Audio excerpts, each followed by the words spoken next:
Esta semana en Cuadriga, muerte en el Mediterráneo. ¿La Unión Europea culpable? Tan solo en los últimos 10 días, cientos de inmigrantes murieron tratando de llegar a Europa desde África, huyendo de la guerra, el terror y la pobreza. Voces críticas acusan a la Unión Europea de negligencia criminal por no socorrer y rescatar a los necesitados en el mar. La Unión Europea ha respondido con un plan de acción y promesas de mejor asistencia. ¿Pero realmente hay voluntad de ayudar a los refugiados o impera la política de cerrar las fronteras? Esta semana con ustedes, Jenny Pérez Schmidt. 2 décadas de una larga lista negra de tragedias en el Mediterráneo, luego vino la catástrofe de Lampedusa y, cómo no, las sentidas palabras del Papa Francisco. Pero nada sucedió. No fue sino hasta ahora y después de la peor tragedia en alta mar cuando la Unión Europea se decide a hacer más. ¿Por qué cuesta tanto ayudar? ¿Qué ha aprendido la Unión Europea y el mundo después de otro gran drama migratorio que hemos visto durante todo este tiempo entre los Estados Unidos y México? ¿Basta con resguardar sobre todo las fronteras o hay que ir más allá y combatir decididamente las asimetrías, las diferencias entre dos orillas tan disímiles de un mismo mar? Son preguntas difíciles que nos quieren mover sobre todo a la reflexión en este programa de Cuadriga. Sean muy bienvenidos. Gracias por acompañarnos. Comenzamos saludando a nuestros 3 distinguidos panelistas. Martina Sabra, periodista y evaluadora de proyectos de desarrollo sociopolítico. Martina cuenta con más de 20 años de experiencia en Oriente Medio y el norte de África. Ha cursado estudios islámicos y de filología hispánica y árabe en distintas universidades europeas. Darío Acelini es sociólogo y politólogo de origen italiano, estudió en Berlín y México. Darío es profesor asistente de la Universidad Johannes Kepler en Linz, Austria, y está especializado en Latinoamérica. Y Rosalía Sánchez, periodista de la Universidad de Salamanca, España, trabajó para diversos medios impresos. Rosalía sumó experiencia durante sus años de estancia en Colombia. Hoy es la corresponsal en Berlín de la radio española COPE y también del periódico El Mundo. Bueno, muy bienvenidos a los 3. Primero, hoy día amanecíamos con este titular de Berlín y Londres decididos a asumir otros 5.000 inmigrantes irregulares, dicen, en sus fronteras. ¿Es la señal o es esa dirección que queremos escuchar de esta Europa ante la catástrofe humanitaria? Martina. Pues primero está bien que estén dispuestos. Lo que pasa es que habían prometido a 30.000 personas pues acoger a 30.000 refugiados sirios, por ejemplo, y todavía no han llegado todos. La gran parte todavía no está en Alemania porque hay problemas burocráticos. O sea que sí, son promesas, pero yo pienso que estas promesas, ni el plan de los 10 puntos es una solución. Darío, ¿dónde están las trabas para recibir a la gente que sí logra en primera instancia llegar a la costa mediterránea? Bueno, las trabas están en todas las políticas europeas. O sea, que Europa y la Unión Europea sigue sin reconocer que somos un continente y somos países de migración. Y ya, punto. Y son sociedades donde son mixtas. Y eso y tienen que ser así y van a seguir diciendo así. La segunda traba es que se lleva todo a un nivel de supuesta migración, cuentas, de cuánto cuesta. Estamos en un asunto humanitario. O sea, si mi vecino se está ahogando, no voy a sacar cuentas si vale la pena o no, o cuánto me cuesta si dejo la computadora y en vez de trabajar lo voy a salvar. O sea, ese es el asunto. Estamos en una cuestión humanitaria y esa gente tiene que llegar, tiene que poder llegar con otros medios y tiene que tener el apoyo y la ayuda que necesita. Burocracia y voluntad política, señala Darío. ¿Dónde ves tú está en la razón sobre todo esta paralización o inacción, si se quiere, como se interpreta en la mayoría de los medios, también de los analistas respecto a la Unión Europea, de un conflicto, de una catástrofe que lo demás no es nueva, ya lleva por lo menos desde los años 90 en adelante? Sí, y eso demuestra que Europa está siendo muy lenta de reflejos en la reacción.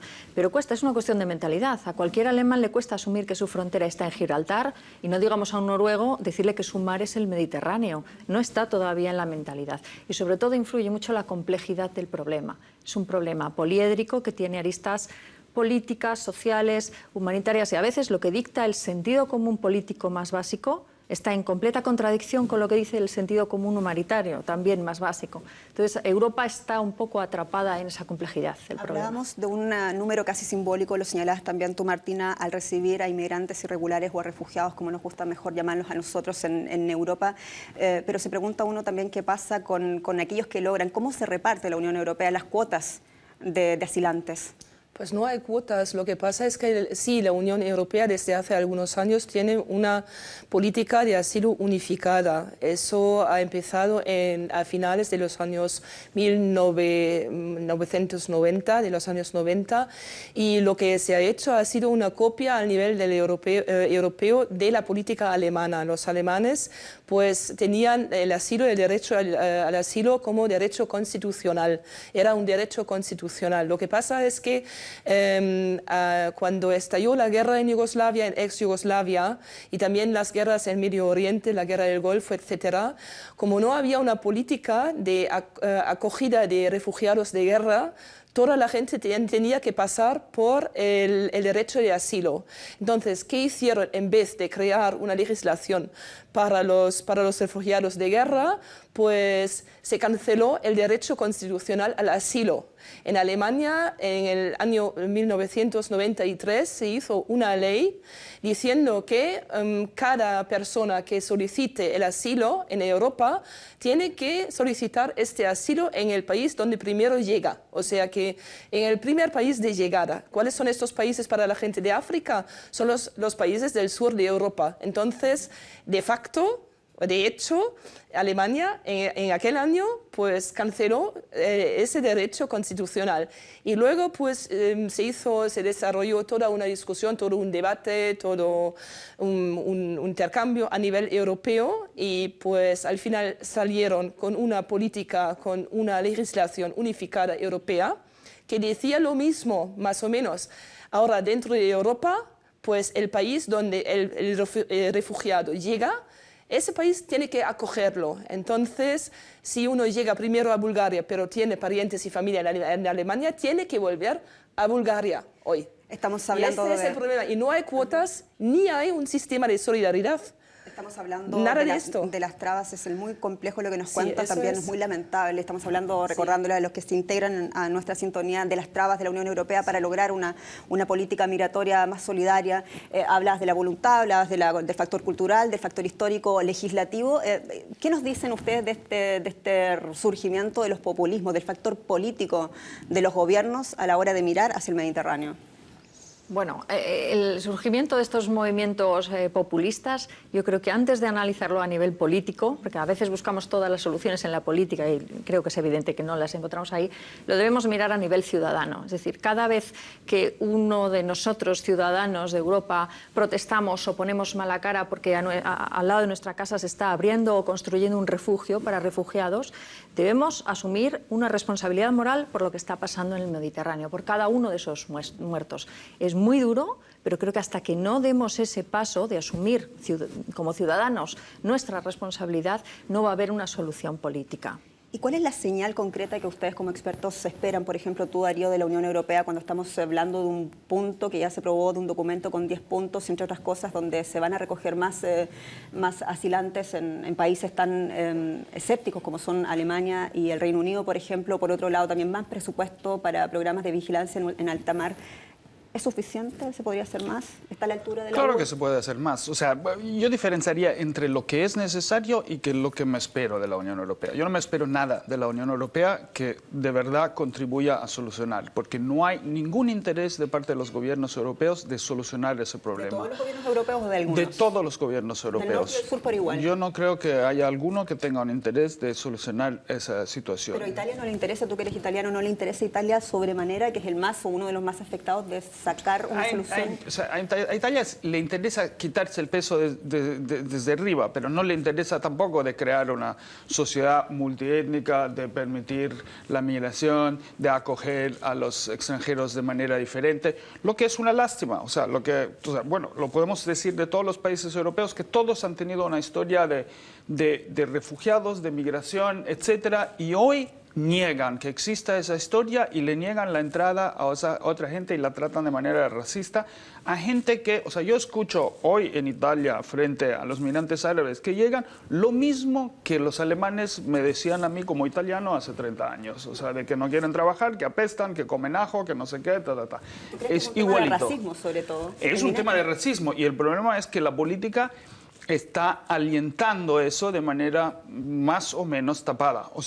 si la política, si el gobierno alemán tendría alguna seriedad en el asunto, o sea, haría claro, actos públicos grandes y habría otra reacción frente a lo que pasó para crear una conciencia en la población. Y no es que la Merkel dice, no es muy satisfactoria la situación, lo que fue su comentario sobre las muertes en el Mediterráneo. O sea, eso no es tener un papel responsable como política, como líder de un Estado y crear un ambiente, o sea, porque se trata de crear cierto ambiente. Creo que a todos los políticos, con todos los recortes, programas de austeridad, todos los que están haciendo ahora, le cae muy bien que la gente cuestione los 4 sueldos que van para unos migrantes, en vez de cuestionar los 700 billones de euros que se dan para rescatar bancos y banqueros. Martín, este es un problema eminentemente de racismo, es decir, si la canciller Angela Merkel, que ha citado Darío, no es más, es por un tema de trasfondo racista, ¿crees tú? ¿Estás de acuerdo? Pues sí, en el fondo es racismo, pero es una cosa muy compleja, o sea que hay varios factores. Hay también factores a largo plazo, por ejemplo, factores económicos, ¿no? Si, por ejemplo, la Unión Europea hace un contrato con el gobierno del Senegal que dice que vamos a utilizar, pescar todo el atún o el atún durante un periodo tal a tales precios y luego pues los pescadores del Senegal mismo ya no tienen para pescar, entonces eso crea el problema que luego pues se les reprocha a ellos que ellos han creado. No, es un problema que ha creado en parte por lo menos la Unión Europea, que está utilizando, abusando la corrupción que existe en Senegal quizás o en otros países. O sea que son problemas que necesitan una solución a largo plazo y yo no pienso que la Unión Europea tenga interés. Lo que sí se puede cambiar, yo pienso, es la política y la política de asilo. Yo pienso que lo mejor sería trabajar sin cuotas, porque algunos de los problemas creados, pues se dice que son creados por los refugiados, pero son creados porque está la burocracia, porque no dejan la gente trabajar. Si un refugiado en Alemania, por ejemplo, tomemos el caso alemán, si viene un refugiado, lo acepta, le dan asilo o está en un limbo de alguna manera. Sí. ¿Qué hace ese refugiado durante yo trabajo en ese trabajo como ciudadana, pues trabajo un poco con refugiados también. Yo de momento veo muchos refugiados sirios que tienen familia en Alemania o que tienen familia en Holanda o en Países Bajos o en Suecia. Ellos llegan primero a Bulgaria. Entonces, cuando llegan a Alemania, la policía les dice, tú pues ya has estado en Bulgaria. En Bulgaria has sido registrado por la policía de Bulgaria. Hay ahora un sistema que se llama Eurodac y con ese sistema pues, pues dejan una impresión dactílica, eso, y entonces se puede saber inmediatamente, en cuanto lleguen aquí y les hacen la misma investigación policíaca, pues pueden saber enseguida si han estado en Bulgaria. Entonces le dicen que tiene que volver a Bulgaria. Entonces pues sigue un proceso con un abogado. Entonces esperan 6 meses, esperan un año, pagan 2.000 euros para el abogado. Al final el abogado dice que a esa familia no la podemos devolver a Bulgaria porque hay una abuelita que está enferma. Pero esta familia pues ha pasado un año entero en Alemania, pues no ha trabajado, quizás no ha aprendido ni una palabra de alemán. Entonces es un despilfarro enorme que se hace ahora mismo. Y si no tenemos cuotas, pues eso lo podemos evitar. No hace falta. Pueden llegar, tienen la familia aquí, la familia puede ayudarles y puede integrarse dentro de 2 meses. ¿Y por qué entonces si la solución se ve tan... Y eso es lo que pasa muy Martina, discúlpame, si la solución se ve tan a la vista, entonces ¿por qué las autoridades alemanas no hacen? No hacen lo que tienen que hacer. Pues muchas razones. Racismo y también es una carta que juegan ciertos políticos. Hay que decir que políticos de derechas, sobre todo de derechas, pues que utilizan...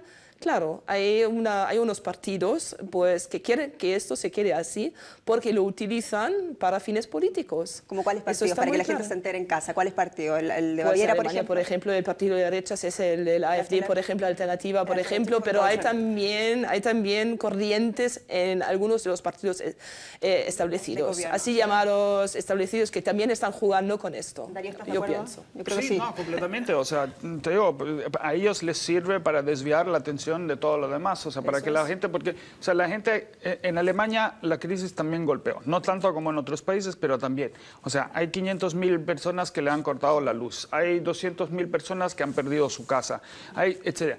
A ellos les cae muy bien que esa gente piense que el problema son 5.000 sirios que llegan y no los 700 billones que le han regalado a los bancos y banqueros. Ocurre una cosa. Un punto que quiero tocar es que me parece que es un sinsentido y hasta cínico de conectar la cuestión del asilo con contingentes, con cuotas. O sea, porque yo acepto y digo, esa gente tiene derecho al asilo porque viene de una situación de peligro, está en peligro de su vida, entonces no puedo decir, bueno, yo salvo 10 y los otros no más. Pero Darío, ¿no tiene sentido de que los países ricos del norte asuman efectivamente más que los del sur, en este caso? Claro que sí, totalmente, pero eso sería automático, si no habría cuota, eso sería automático, porque ya, como decía, ya la migración de esos países antes, la migración legal, venía hacia el norte, o sea que hay mucha gente que tiene familia. Si van buscando trabajo, automáticamente irían más al norte. De hecho, lo que se hace es para evitar una distribución de ese tipo y para evitar que la gente llegue al norte, sino los países más ricos del norte le quieren dar los problemas a los países del sur, que todos son más pobres, y así cada uno da patadas hacia abajo, o sea, los países del sur hacia los migrantes, etcétera. Rosalía. Sí, yo es que entiendo las sensibilidades que hay detrás de lo que se está planteando aquí, e incluso estoy de acuerdo en casi todo lo que decís, pero creo que se nos desvía el tema, es decir, estamos tratando este asunto como si la Unión Europea fuese la culpable de esas muertes en el Mediterráneo. Que tenemos que responder. Yo ahí discrepo, yo creo que las culpables son las mafias que transportan a estas personas y que ese debe ser el primer elemento a combatir a corto plazo, porque aquí estamos tratando un problema de tal dimensión y de tal enormidad que creo que debemos asumir que esto no se soluciona esta semana, ni este mes, ni posiblemente este año. A largo plazo es muy importante tener en cuenta todos estos argumentos, pero a corto plazo lo primero que hay que hacer es evitar que esas personas en esas condiciones terribles se suban a esos barcos. Rosalía, ¿tú estás de acuerdo entonces con esa moción, discúlpame Darío, esa moción que quiere de alguna manera promover España, el presidente Mariano Rajoy, en el seno del Consejo de Seguridad de Naciones Unidas, de hundir esos barcos una vez vacíos después de rescatar a los refugiados, con ese tipo de medidas más bien policiales? Es complejo, es que no estamos hablando de unos barcos que llevan una bandera diciendo somos transporte ilegal de personas o somos mafias que traficamos con personas. Muchos barcos son de pescadores que son utilizados para esto o medio alquilados para esto, entonces habría que tener muy claro qué barcos vamos a hundir antes de empezar a hundir barcos. Yo ahí pongo todas las... hay que pensar esto muy bien lo que se hace, ¿no? Lo que sí es cierto es que se puede reforzar la vigilancia en esas áreas y sobre todo que se puede llevar a cabo una acción en los países de origen, que es donde está el origen. Pero eso quizás es lo más difícil. O sea, te pregunto eso primero porque según la Agencia de Fronteras Europea es una de las herramientas que ha dado más frutos. Se toma de hecho el caso de Somalia con la lucha contra la piratería. Pero lo otro que tú mencionas, ir a los países como por ejemplo Libia, donde provienen sobre todo las víctimas de la última tragedia en el Mediterráneo, ¿necesitaría un mandato de Naciones Unidas o un mandato del gobierno que ya sabemos Libia no tiene? Ahí hay una cuestión de soberanía nacional exactamente que impide burocráticamente más acciones. Habría que ver qué está pasando en los países alrededor de Libia, donde hay millones de refugiados. Hay países que tienen mucha menos capacidad que Europa para gestionar esa masa migratoria y que de hecho la están teniendo que asumir porque están allí en campamentos y en unas condiciones infrahumanas. Entonces también. Europa no sería la única llamada a hacerse cargo de esta ola migratoria. Exactamente, es que es un problema mucho más amplio. ¿Quiénes deberían más ayudar? Todos los países implicados y los no implicados también. Estamos ya en un mundo globalizado en el que no podemos pensar estas masas migratorias, podemos tratar de gestionarlas. En ningún caso vamos a poder intentar evitarlas, es absurdo. Pero Rosalía, yo solamente quiero mencionar una estadística que es muy importante a la hora del análisis. Según la Organización Internacional para la Inmigración, solo en el año 2014 la Unión Europea acogió a 7.500 demandantes de asilo. Una cantidad irrisoria si se compara con lo que recibió los Estados Unidos, que supera los 57.000. Ahí el gobierno alemán te dice que ellos en 2014 aceptaron 200.000 peticiones de asilo. Sí. Es cierto que no todos han llegado, pero claro, ellos presentan este dato y se presentan como un ejemplo prácticamente para el resto del planeta. Estos datos... Entonces Estados Unidos está ayudando. ¿Quién más? Quiero finalizar un poco la idea. ¿Quién más? Estados Unidos ya está ayudando. ¿Quién más? ¿Asia? ¿América Latina? Por supuesto, y todos los países que están alrededor de Oriente Próximo, que es en este momento donde se está generando el foco de esa ola migratoria. Y sobre todo, tenemos que encontrar mecanismos a largo plazo que nos sirvan no para este problema concreto, sino para cualquier problema como este que pueda surgir en cualquier momento y en cualquier punto del globo. Debemos saber cómo hacerlo. No estoy de acuerdo, porque pues ha incrementado la vigilancia en los últimos años, o sea que el control, hay muchos mecanismos de control, hay Frontex, hay, por ejemplo, hay Eurosur, todos estos mecanismos que han creado que haya más migración y más clandestina y cada vez más peligrosa, o sea que esto no impide que la gente salga. Yo pienso que lo que hace falta pues son, por ejemplo, visados, es una migración pues reglada, sistemática, y eso todavía nadie lo quiere, pero yo pienso que es la única posibilidad, porque lo que pasa ahora mismo es que últimamente, yo pienso, han secuestrado un barco italiano con 5 pescadores y, si no me equivoco, pues... que después fue desmentida aquello, pero generó mucha alarma. Pero pues el peligro está ahí, porque ahora están careciendo de barcos, se sabe que cada vez tienen menos barcos. Eso realmente es un peligro también para el tráfico, por ejemplo, en el Mediterráneo. Tenemos el ejemplo de Somalia, donde todos los barcos, los grandes barcos internacionales necesitan acompañamiento. O sea que yo no veo esto como solución, porque normalmente los traficantes siempre encuentran una solución y cada vez esta solución es más peligrosa. Lo que hay que hacer es trabajar mucho más con países como Argelia, con Marruecos. Libia no tiene gobierno, o sea que Libia está fuera del juego, pero mucha gente llega a Libia. ¿Por qué?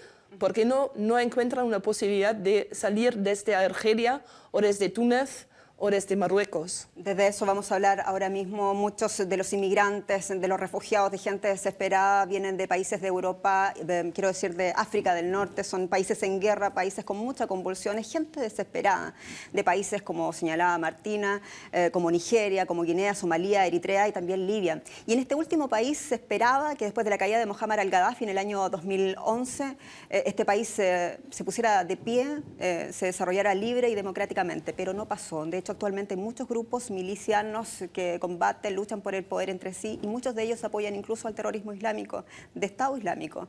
En medio de todo esto, florecen los traficantes de personas, aquellas personas que se enriquecen con la desgracia ajena. Los esclavizantes del siglo XXI los llamaron en Italia. Aunque Libia está abrumada, las autoridades hacen esfuerzos aislados por contener el flujo de refugiados. La semana pasada detuvieron a cientos de inmigrantes tras varias redadas. Pero eso es apenas una gota de agua en el mar. Tememos que en el futuro próximo, si el gobierno no interviene con decisión y eficacia, y si las organizaciones humanitarias y los países comprometidos en la lucha contra la migración ilegal no actúan conjuntamente y nos proveen con los recursos necesarios, se pueda producir una gran crisis humanitaria. Una crisis que para muchos ya es real. A los migrantes de países devastados por la miseria y la guerra, como Somalia y Eritrea, los peligros del viaje no los asustan. Yo era un estudiante en Somalia. Mi país está en guerra y allí nada es posible. Así que elegí viajar a Europa y encomendé mi suerte a Dios. Todo lo que dejamos atrás es muerte, muerte y muerte. No hay comida. Etiopía no es buena. Europa es buena. Y aunque algunos serán detenidos en las costas del norte de África, muchos más intentarán entrar en Europa o morirán en el intento. Darío, Etiopía no es buena, Europa es buena. ¿Qué tan buena es Europa después de todo? Bueno, por lo menos le da una perspectiva de vida a esa gente, lo que sus países no le dan. ¿Sí, realmente? Pero pregunto por lo que me decías al principio. Pues difícil, y seguro que la gente lo imagina mucho mejor y más fácil de lo que es realmente, pero es mucha de esa gente, la opción que tiene en sus países es de morir de hambre, morir de guerra, morir de bombas. Por eso también creo que es cínico decir que la culpa es de las mafias, o sea, de hecho, tan deplorables que sean esos traficantes, pero probablemente para la mayoría de la gente han hecho más que cualquier gobierno europeo, porque lo han llevado a Europa. Entonces, si tú puedes bombardear todos los barcos y echar presos todos los traficantes, y seguro toda esa gente, como está escapando de la muerte, va a encontrar alguna manera y va a ser más peligrosa de lo que es ahora.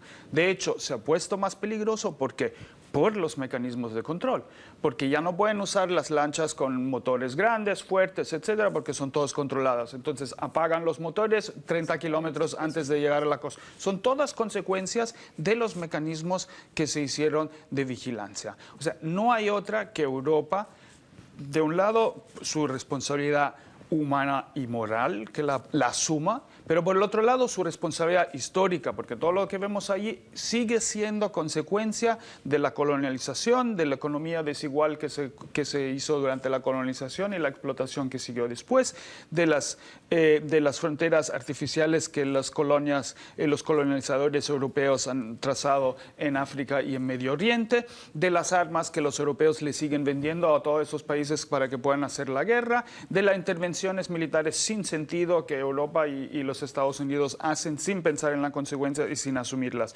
O sea que puedo decir, Europa es absolutamente, desde el punto de vista económico, político y humano, irresponsable. Y esa responsabilidad histórica que tú señalas debería ser la primera instancia o la primera línea de responsabilidad también para unos gobiernos que tienen que ir necesariamente a la misma línea de sus pueblos. ¿Qué pasa si los pueblos le están pidiendo, vemos este giro a la derecha que están experimentando algunos países, sobre todo del norte de Europa, que le están exigiendo a los gobiernos ser cautos por las amenazas migratorias, ya lo sabemos, por el tema económico, también que hablábamos al principio, pero por la aparición del yihadismo, ¿no? ¿Qué dices tú ante esos factores?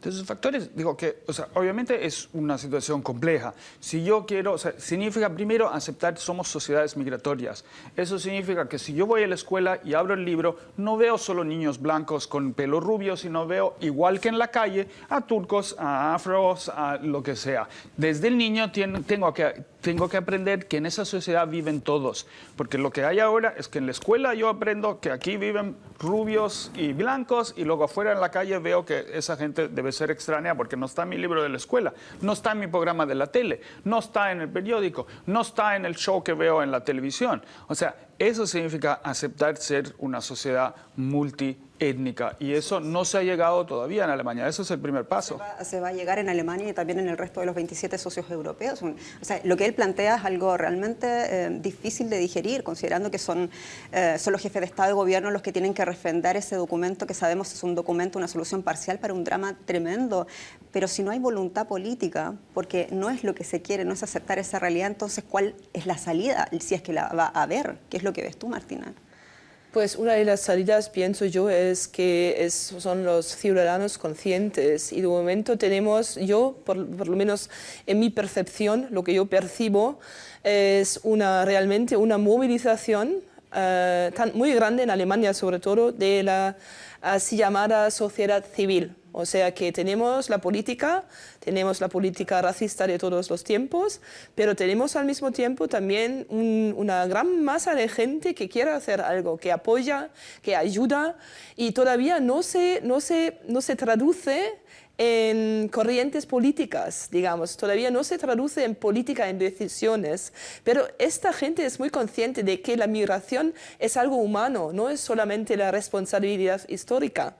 También la migración es algo muy humano, siempre ha habido migración y no era una amenaza. Hoy, pues, acabas de decir la palabra, ¿no? Amenaza migratoria. Hoy, pues, nos hemos acostumbrado a decir esto, a percibir la migración como amenaza. ¿Por qué?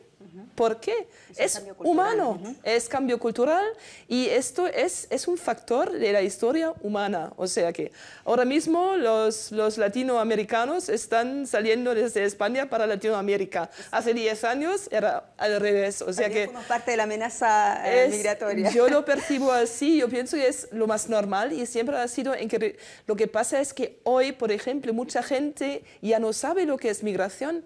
Yo cuando encuentro a argelinos, por ejemplo, de mi edad, hace 30 años para ellos era normal viajar en Europa todos los veranos. Hoy ni hablar, no es posible, ya no es posible y nos estamos acostumbrando a esto lentamente como si fuera normal. Pero no es normal que ellos estén en Argelia y ya no pueden viajar, ni los marroquíes tampoco. Hasta si tienen dinero no pueden viajar. Y tiene que ver esto con es muy extraño cómo cambia también la percepción de... ¿Tiene que ver esto con que Alemania todavía no se ha dado cuenta o no se quiere dar cuenta, como lo quieran ver ustedes, de que es un país de inmigración? Claro.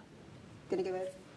Y no solo Alemania, o sea, la mayoría de los países europeos no lo quieren. O sea, en Inglaterra decimos, se acepta un poco que lo que era parte de lo que es parte del Commonwealth y su ex imperio, entonces pues siguen, decimos, aceptando que algunos sirvientes son hindúes, pero y hay un poco una relación un poquito diferente, pero tampoco mucho. En el resto de Europa creo que simplemente no se quiere aceptar. Y como digo, no es algo, o sea, en la población creo que hay mucha disposición a aceptarlo. Y de hecho, en las zonas donde hay muchos migrantes, no hay esos problemas de los cuales hablan la gente. Yo vivo en un barrio donde más del 50% son migrantes. O sea, estamos bien hasta que llegue la policía a empezar a controlar africanos, a hacer no sé qué. Cuando no está la policía, todo está bien. O sea, sí. Y no hay esos problemas, no hay esos, claro, hay algunos, claro, como en cualquier lado, pero creo que es más complicado vivir, o sea, para alguien de Alemania del Norte cerca de Stuttgart que tener esa mezcla que tenemos en el barrio nosotros. Pero pues, o sea, que eso o sea, es típico que los problemas los ve la gente que no tiene que ver y no tiene que vivir y no está viviendo en un contexto de inmigración o con migrantes. Porque hay una cosa que añadir muy interesante de momento, porque yo veo muchísimos ciudadanos y esto es una diferencia. Yo soy de una ciudad bastante liberal, Colonia, pero hasta en Colonia hace años no había esta movida, una movida pro refugiados, o sea que ellos son la mayoría y eso todavía pues no es muy presente en los medios de comunicación, pero es muy interesante y lo más interesante es que esta gente no hace una diferencia entre los buenos refugiados y los de guerra. Ellos dicen pues si ellos pues son pobres, no tienen de qué comer y pues tienen derecho a hacer la migración. Y yo veo unos cambios, pues ¿cómo decirlo?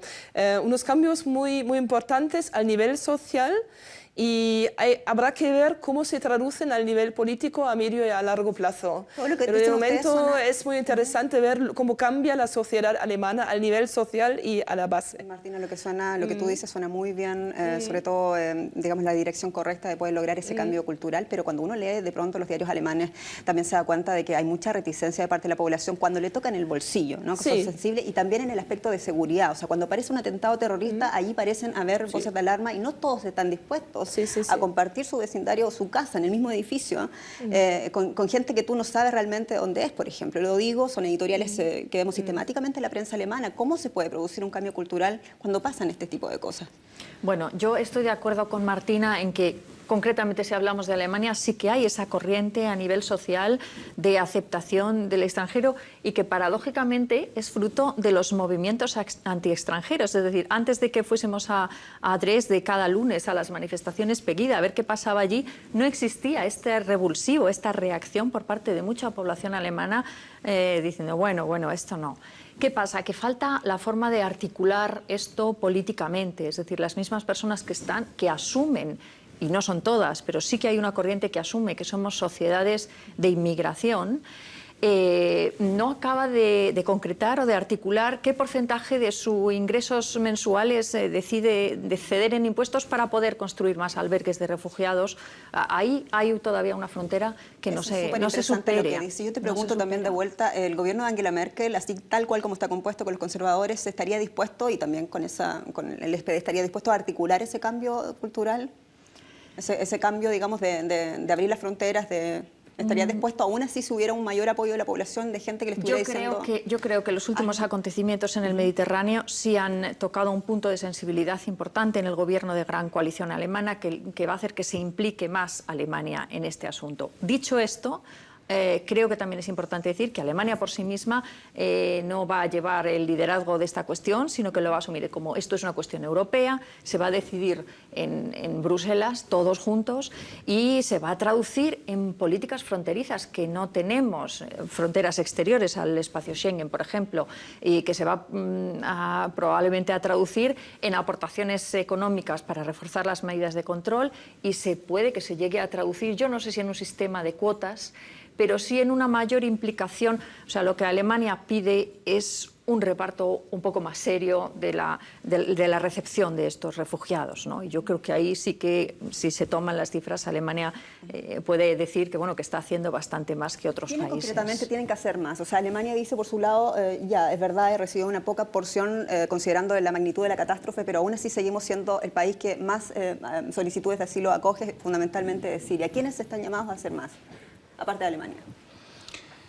Sí, yo creo que son excusas, o sea, que cada país intenta de echarle al otro más refugiados, y eso que estamos hablando de cantidades irrisorias. O sea, podemos ir a cualquier país de África y tienen el 40% de migrantes y refugiados. O en Venezuela, de 32 millones de habitantes, 5 millones son colombianos que han huido de la guerra de alguna manera. O sea, que es... y Europa se queja luego de 5.000 o 10.000 o 20.000. O sea, Alemania, que tiene 82 millones de habitantes, hace jueguitos con cuotas de unos miles. O sea, a mí me parece que es no solo ridículo, sino es deplorable. Y creo que siempre, en la sociedad alemana siempre hubo esos movimientos y fuertes. O sea, en el 93, cuando se pasaron esas leyes, había decenas de miles de personas que habían hecho un cerco al Parlamento alemán llamando a que esa ley no se pase para para abolir el derecho al asilo.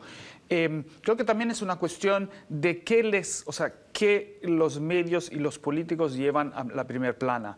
Pegida estuvo las manifestaciones en contra de los islamistas cuando en Dresden no hay, o sea, casi no hay extranjeros, pero estuvieron en primera página y todo el mundo habló de eso. Unos meses antes, que hubo movilizaciones durante semanas y meses de decenas de miles de personas en Hamburgo, por ejemplo, para darle asilo político, asilo a los africanos que habían llegado en los barcos, los medios no lo pusieron en la primera plana.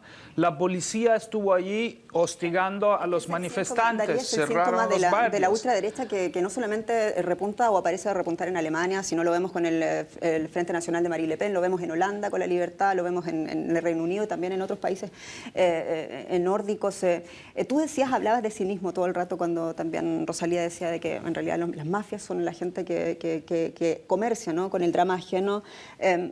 Si ese es el cinismo de Europa, entonces, que lo que estamos viendo hoy día, este avance de 10 puntos, este plan de los jefes de Estado y de Gobierno que vemos en Bruselas, entonces no sirve de nada o no es lo que realmente va a solucionar el tema. Yo no creo que va a solucionar. O sea, de hecho, claro que se necesitan soluciones y planes a mediano y largo plazo, pero también es posible de verdad también de resolver de un día al otro. Dando visados, simplemente. Si la gente le das visado y puede agarrar cualquier avión y cualquier barco seguro o otro transporte y no tiene que ir con esos... ¿Cuál es el cálculo, digamos, de personas que solicitarían visados en caso de que se haga una política abierta totalmente de visados? No me importa, porque se trata de una cuestión humanitaria. Como te digo, si mi vecino se ahoga, no voy a empezar a dar cuenta mi pan, si le puedo dar algo cuando lo saco de la piscina que está ahogando o lo que sea. O sea, es una cuestión humanitaria y no importan los números. Aparte que naturalmente es también, creo, un trauma ridículo europeo de creer que todo el mundo quiere venir aquí. O sea, todo el mundo que conoce Europa no quiere venir. Si yo tuviera la posibilidad de irme a otro país desde Alemania, yo saldría. O sea, la situación aquí se está volviendo cada vez más insoportable, más racista, más, o sea, desde el punto de vista político y de policía. O sea, vivo en un barrio con mucha migración, donde la ciudad de Berlín ahora ha decidido de poner 24 horas por día policías y centenares de policías que nos están, de verdad, aterrorizando en las calles. Mi esposa es judía y ve todo eso y le acuerda otras cosas. O sea, Alemania se está volviendo un país insoportable. Bueno, pero, yo no tengo experiencia de vivir en barrios, digamos, tomados por la policía, la verdad, pero sí tengo la experiencia, por ejemplo, de España, que es un país que en los 90 optó por la vía de legalizar extranjeros. Se legalizó de un día para otro a más de 500.000 de extranjeros y esto tuvo unas consecuencias económicas que tuvieron que asumir no solo los gobiernos que tomaron esa decisión, sino la población española, que poco después cayó en una crisis económica tremenda. No por este motivo, digamos, este no fue el principal motivo de la crisis, pero fue uno de los factores que estaban ahí. Yo creo que quien gobierna tiene que tomar decisiones de forma responsable y no pensando me da igual, es una cuestión humanitaria. Por supuesto, hemos de asumir la cuestión humanitaria y, por supuesto, Europa tiene una responsabilidad moral con lo que está pasando en el Mediterráneo, pero sinceramente y por mantener el debate dentro de los términos razonablemente aceptables, creo que no podemos decir tan alegremente me da igual cuánto cueste o a mí me da igual porque es una cuestión humanitaria. Yo creo que sí que hay que valorar los costes, no porque si mi vecino se ahoga no vaya a acudir a socorrerle, no es eso, pero sí que creo que debemos mantener un poco el sentido común. En ese Menos contexto, mal que durante la Segunda Guerra Mundial los otros países no hicieron esos pensamientos respecto a los europeos, porque si no, muchos judíos, comunistas, izquierdistas de la República Española, italianos, emigrantes, no hubieran sobrevivido esos tiempos si los otros países antes de acogerlos hubieran pensado en cuánto cuesta. Pero había países que lo hicieron. Sí. En la frontera suiza, por ejemplo, Frontera suiza, usaron a muchos, allí contaron el dinero, por muchos ejemplo, judíos sí. también. Yo pienso que la Pero solución América está Latina, un por poco en ejemplo, medio. no. Pienso yo. No pienso que podemos abrir totalmente, no sería posible. Y nunca ninguna frontera ha sido totalmente abierta y nunca la migración ha sido totalmente ni nada de eso. No pienso, porque, por ejemplo, la gran migración hacia Estados Unidos también tenía su sistema y sus reglas y todo. Lo que pasa es que hoy no tenemos reglas. Necesitamos posibilidades para los que quieren migrar, por ejemplo, que puedan acceder, por ejemplo, a embajadas, pero las embajadas alemanas en la mayoría de los países hoy se parecen a fortalezas.